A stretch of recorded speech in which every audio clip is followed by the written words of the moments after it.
അപ്പൊ ഇന്നത്തെ പരിപാടി നമ്മളെ താത്താന്റെ വെഡിങ് ആനിവേഴ്സറി കൂടാൻ പോവാണ്. പോരേലെ അമ്മായി അഞ്ചതിനൊക്കെ പിറക്കി ഞാൻ ഇറങ്ങി. ഇന്നോളെ പിഴിയല് മാത്രമല്ല ഗൈസ്, ഒരു സർപ്രൈസ് കൂടി നമുക്ക് പ്ലാൻ പൊളിഞ്ഞില്ലെങ്കിൽ ആണ് അവിടെ നിൽക്കട്ടെ. ഇപ്പൊ നമ്മൾ പോകുന്നത് എങ്ങടാന്നല്ലേ, കൊടുക്കില്ല ഗൈസ്, കോട്ടക്കലിലോട്ടാണ്. 3 ബസ് കയറി കൊണ്ടൊരു മന്തി കഴിക്കാനെന്ന് പറഞ്ഞാൽ വിശ്വസിക്കോ? വിശ്വസിക്കണം, എന്നെയാണ് പോണ ഗൈസ്. നമ്മളെ കോട്ടക്കലെത്തി, നമുക്ക് ഒരാളും കൂടി കിട്ടി. അതാണ് എന്റെ ബോയ് ഫ്രണ്ട്. ഇനി നമ്മുടെ സ്പോട്ടിലെത്തി. അപ്പം നാട്ടിൽ വേറെ മന്തി സ്പോട്ടിലേറ്റൊന്നും അല്ല, നമ്മുടെ ഫേവറേറ്റ് സ്പോട്ടിൽ നിന്ന് കഴിക്കാൻ സുഖം വേറെ ഒന്നും കിട്ടുക ഗൈസ്. ബൈ, അതൊക്കെ അവിടെ നിൽക്കട്ടെ. ഇപ്പൊ നമുക്ക് നമ്മുടെ പരിപാടിക്ക് കിടക്കാം. അതിന്റെ പേരാണ് മന്തി.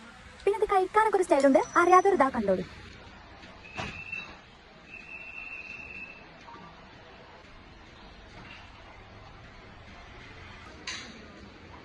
അത് കഴിച്ച് കഴിഞ്ഞിട്ട് മധുരാവാൻ വേണ്ടി കോൺ ഐസ്ക്രീമും പെറുക്കിയെടുത്ത് നമ്മൾ അവിടുന്ന് പൊടിയും തട്ടി ഇറങ്ങി. പിന്നെ അവളെ കുറച്ച് ഫോട്ടോ എടുത്തിട്ട് അവരോട് അവൾ ടാറ്റ ബൈ ബൈ പറഞ്ഞ് അവനെ പറഞ്ഞു. ഇനിയാണ് ഗൈസ് നമ്മൾ ആദ്യം പറഞ്ഞ പരിപാടിയിലോട്ട് കിടക്കുന്നത്. താത്താനി ഇമ്മാനി ഓരോ സ്കീം പറഞ്ഞിട്ട് നമ്മൾ ഓരോ പേരേക്ക് പറഞ്ഞു. നമുക്കുള്ള സാധനങ്ങളൊക്കെ വാങ്ങിയിട്ട് പാക്കാക്കി നമ്മൾ അവിടെ തിരിച്ചു. അങ്ങനെ പിന്നെ നേരത്തെ വിളിച്ചൊക്കെ സെറ്റ് ആക്കിയതുകൊണ്ട് കുഴപ്പമില്ല. അങ്ങനെ നമ്മൾ വീട്ടിലെത്തി. ഇനി നമുക്ക് നോക്കാം ഓള് സർപ്രൈസ് ആവില്ലേ.